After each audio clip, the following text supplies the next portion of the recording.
Hello, idam takia. Ke kamin pen kim tong zomi hina. Kalasak jinga hi le si na tuang lam hina.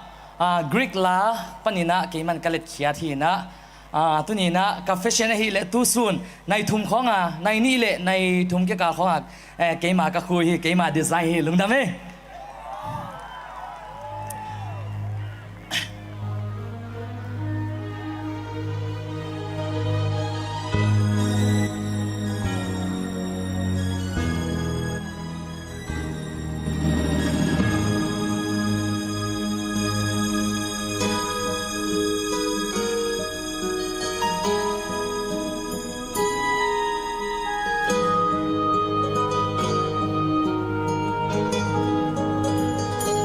Tuang lam via dolorosa Jerusalem kuasunga gal kapel lampi onun sin kiko mi pisa tampung khomte sidinga ki ka ipa munuam seu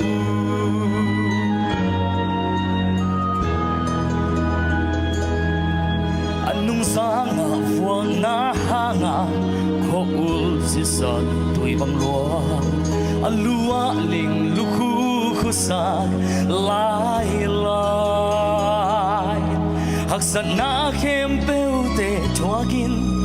asina kalvari lam zuanin pai tuang lam via dolorosa katau pan sing lam te pua Messiah ikumpi pa tua lo teling dangom tua lo mo mai na di nang le ke ya di tuang lam via dolorosa Calvary sig na tuang lam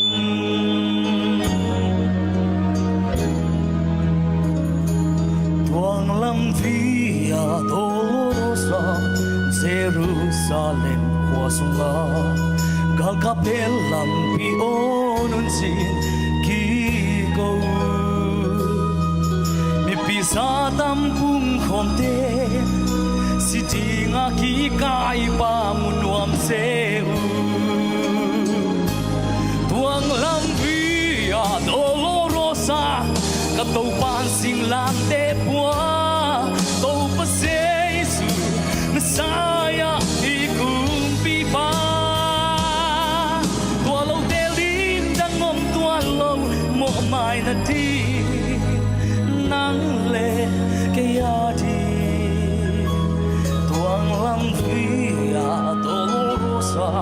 Calvary si na tuang lo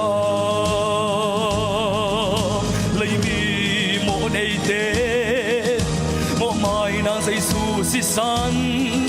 Jerusalem lam zuanin ahong pai tae tuang lam via dolorosa katau pan sing lam te pua tau pasesu Messiah ikumpi pa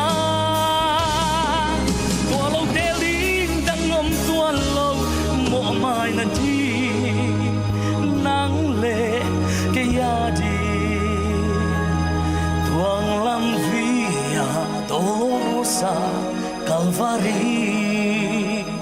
si na tuang lam